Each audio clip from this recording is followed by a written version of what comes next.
बिहार में पंचायत चुनाव का आरक्षण रोस्टर जो है कितने दिनों पर चेंज करने का और इसका क्या आधार होता है? देखिए, बिहार पंचायत चुनाव जी में आरक्षण जो कहा जाता है जी ना, सरकार के नियम के अनुसार 10 साल पर आरक्षण चेंज हो जाता है। जी आरक्षण की कोटि बदल जाती है। जी मुखिया जनरल है तो मान लीजिए SC ST हो जाएगा हाँ या अति पिछड़ा हो जी जाएगा, यही होता है। जी तो 10 साल पर बिहार पंचायत चुनाव में आरक्षण का कोटि चेंज हो जाता है। हो हाँ, जाता है। तो इस बार भी 2026 2016 में हुआ था तो 26 में भी होगा। एकदम होगा। 10 साल हो गया, इसका बिल्कुल होगा। आधार क्या होगा? देखिए, इसका तो नियम के अनुसार आधार है, जनगणना करा करके जी जनगणना के आधार पर जी आरक्षण का कोटा बांटा जाता है। जी। तो अभी तो जनगणना हुआ नहीं है। देखिए, जनगणना हो गया है, उसका फाइनल रिपोर्ट फाइनल अभी रिपोर्ट तैयार सरकार के पास नहीं हुआ नहीं है। हुआ है। तो अभी किस आधार पर सरकार चुनाव कराने अभी जा तो रही चर्चा चल रहा है कि 2011 की जनगणना के आधार पर ही है? जी आरक्षण की कोटि चेंज होगी। तो यानी कि सीधी सी बात है कि इस बार आरक्षण कोटि चेंज होगी, भले जनसंख्या काउंटिंग हो अथवा न हो। उसका रिपोर्ट बात सही है। हाँ। अभी रिपोर्ट नहीं है, लेकिन सरकार को पहले रिपोर्ट आ जाने के बाद ही चुनाव का प्रक्रिया चाहे आरक्षण का रोस्टर जारी करना चाहिए था। क्या चुनाव अपने समय सीमा पर भी होगी?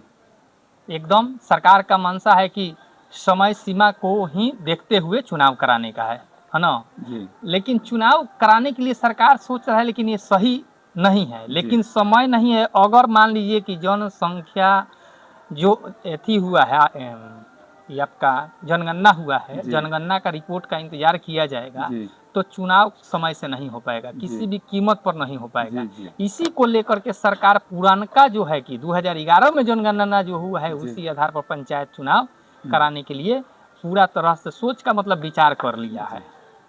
एक सवाल और यहाँ पे आता है कि मान के चलिए कि 2011 में जो जनसंख्या का हुआ था, उस समय के आधार को लेकर के 2016 में चेंज किया गया। ठीक। हाँ, आपके कहने का मतलब हाँ। है कि 2011 में जो जनगणना हुआ था, उस आधार को देखते हुए, उसको देखते हुए 2016 में आरक्षण कोटि को चेंज किया गया था। अभी जो जनगणना हुआ है, इसका रिपोर्ट नहीं आया, तो 21 आधार पर सरकार जो है कि आरक्षण कोटि को चेंज करेगी। यही आधार, हाँ, आधार तो 2011 का अभी मान रही है सरकार। 10 साल पर चेंज करना है। आधार जनगणना ही है, लेकिन जनगणना का रिपोर्ट आया नहीं है, तो किस आधार पर 2026 में आरक्षण का कोटि चेंज करेगी?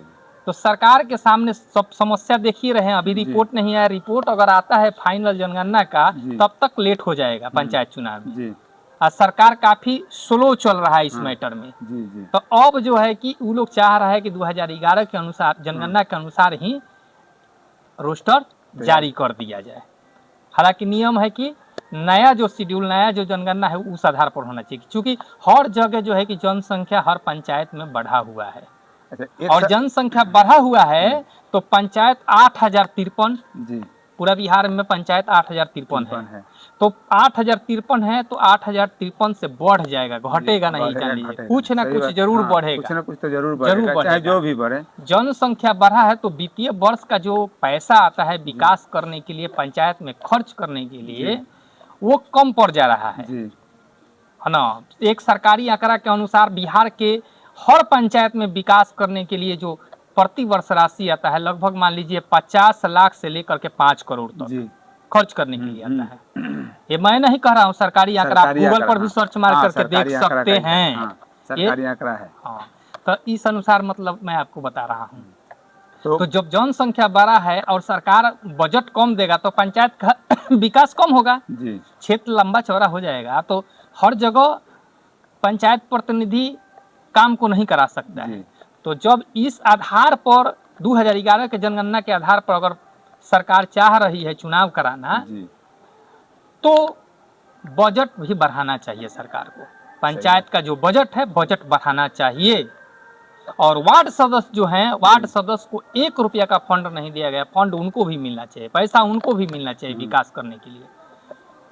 क्यों चुनाव कराते हैं? जब चुनाव कराते हैं तो जब मुखिया को मिलता है तो डायरेक्ट वार्ड के खाता पर भी व्यवस्था किया जाए, है ना। डायरेक्ट खाता पर वार्ड को भी जो राशि है उसको मिलना चाहिए अपने वार्ड क्षेत्र का विकास करने। वार्ड को एक भी पैसा नहीं मिलता है? बिल्कुल नहीं मिलता है। तो फिर वार्ड पिछला बार मिला था नल जल गली नली का काम कराने के लिए जी, तो बहुत सारे वार्ड में गली नली का काम हुआ, नल जल का भी काम हुआ, लेकिन अब की बार 1 रुपया का काम कोई भी सरकार के द्वारा, पंचायती राज विभाग के द्वारा 1 रुपया का फंड नहीं दिया गया है। क्यों कराते हैं चुनावी लोग? काहे कराते हैं चुनाव? नहीं कराना चाहिए चुनाव। जब फंड नहीं देना है तो चुनाव से क्या? फंड नहीं दीजिएगा तो चुनाव किस? मान के चलिए कि जो वार्ड जीत के जा रहा है अपने तो एरिया में क्या विकास करेगा? क्या विकास करेगा? यही जान लीजिए सबसे नजदीकी जनप्रतिनिधि वार्ड सदस्य न होता है। कोई भी समस्या होता है वार्ड में तो पहले वार्ड सदस्य के पास लोग पहुंच जाता है। वार्ड हुआ कमवा ना करबो तारा के ही खातिर जीतैले बनी हमनी के, हई काम बा, गली के काम बा, नाला के काम बा, चुनाव रहे तना घड़ी कहला कि सब काम करा दे, अब कमवा नहीं के होत। तो इस सवाल तो जनता का अधिकार है करना है। वो तो जान नहीं रही कि भाई सरकार पैसा दे रही है कि नहीं दे रही है। यहाँ पर जो है कि सरकार का नीति सही नहीं है, ये जान लीजिए। हर जनप्रतिनिधि का अधिकार है अपने क्षेत्र में विकास करने के लिए। विधायक को भी फंड है, सांसद को भी फंड है, तो वार्ड सदस्य को भी फंड होना चाहिए। होना चाहिए कि नहीं? सही बात है, होना चाहिए। जब आप चुनाव कर रहे हैं, जनप्रतिनिधि सुन रहे हैं तो उनका तो फंड होना चाहिए, बिल्कुल होना चाहिए। एक राशि निर्धारित हो। आप पहले का अपेक्षा ही जान लीजिए, पंचायत में जो विकास करने के लिए राशि आता था उस तरह से विकास का राशि नहीं आ रहा है, और राशि आ भी रहा है तो ये जान लीजिए खर्च जहाँ होना चाहिए वहाँ नहीं हो रहा है। सही बात है, एकदम नहीं हो रहा है वहाँ पर। आप आ करके देखिए, किसी भी पंचायत में जा करके देखिए, उस टाइप से काम नहीं हो रहा है। जहाँ होना चाहिए वहाँ नहीं हो रहा है, तो विकास क्या होगा? अब बताइए ना। और कहीं कहीं ये हालत हो गया है, एक रोड को, एक रोड है, इसको 3 बार ढलाई हो गया, टूटा नहीं है लेकिन 3 बार ढलाई हो गया। कितना दिन में? वो बात हम नहीं कर रहे हैं, मतलब आपको 5 साल 6 साल के अंदर में 3 बार ढलाई हो गया। अच्छा, उस पर 3 बार ढलाई हो गया। तो ये पैसा सरकारी राशि का दुरुपयोग नहीं है तो क्या सदुपयोग थोड़ी है? तो ऐसा हाल है, कौन पूछने वाला है? सरकार का कर्मचारी है, जेई है, पंचायत सचिव है, ये सब लोग देखता कहाँ है? कुछ देखता है? बस रोड ढाला हुआ है, चिकन मिल गया, उसी पर ढाल दीजिए, ढाल करके पैसा उठा लीजिए। तो ये सिस्टम है। कहीं कहीं आज़ादी के बाद से आज तक रोड का ढलाई नहीं हुआ है। आज़ादी के बाद से रोड का ढलाई नहीं हुआ, तो पहले प्राथमिकता उसको मिलना चाहिए कि जो ढाला हुआ है उसी पर ढाल देंगे। पहले तो प्राथमिकता उसको मिलना चाहिए जो कि आज़ादी के बाद तक कभी ढलाई नहीं हुआ, सड़क नहीं है, वहाँ नहीं ढलाएगा। लेकिन जो ढला हुआ है, चिकन है, माल गिराइए, ढाल के पैसा उठा के रख लीजिए। तो इस सरकारी राशि का दुरुपयोग है, और सरकारी कर्मचारी भी इसमें सबसे बड़का दोषी लोग हैं, है ना। गलत हो रहा है तो सपोर्ट कर रहा है लोग, काहे सपोर्ट कर रहा है, क्यों सपोर्ट कर रहा है, ये सब लोग बुझता है इस बात को, है ना। तो ये चीज जो है कि व्यवस्था सही नहीं है बिहार में। एगो बात समझ लीजिए, विभाग में चल जाइए, व्यवस्था सही नहीं है, काम करने का तरीका सही नहीं है। अच्छा आदमी भी है तो वहाँ बदनाम हो जाएगा, है ना। यानी कि बिहार में अभी जो वर्तमान में विधि व्यवस्था है कर्मचारी लोगों का सही नहीं है, बिल्कुल सही नहीं। सरकारें सही नहीं है तो कर्मचारी कौन चीज? सरकार के अंडर में कर्मचारी काम करता है कि कर्मचारी के अंडर में सरकार काम करता है? जी हैं, बिहार को चलाने के लिए, देश को चलाने के लिए बढ़िया नेता की जरूरत होती है, जो संघर्ष करने वाला हो, लड़ने वाला हो, है ना, घुटने टेकने वाला नहीं, जाति का राजनीति करेगा, पार्टी का राजनीति करेगा, संगठन का राजनीति करेगा। इससे डेवलपमेंट हो जाएगा। इससे तो डेवलपमेंट नहीं होगा। जो परिवार का कार्रवाई करना है, मान लीजिए कोई करप्शन कर रहा है, पकड़ा रहा है, तो उस पर कार्रवाई कीजिए। कभी सुने हैं कहीं कार्रवाई होते हुए? कुछ नहीं। Thank you. अभी तक कितना ही। आगे के लिए आप हमारे पेज को फॉलो करें, चैनल को सब्सक्राइब करें। जय हिंद, जय भारत।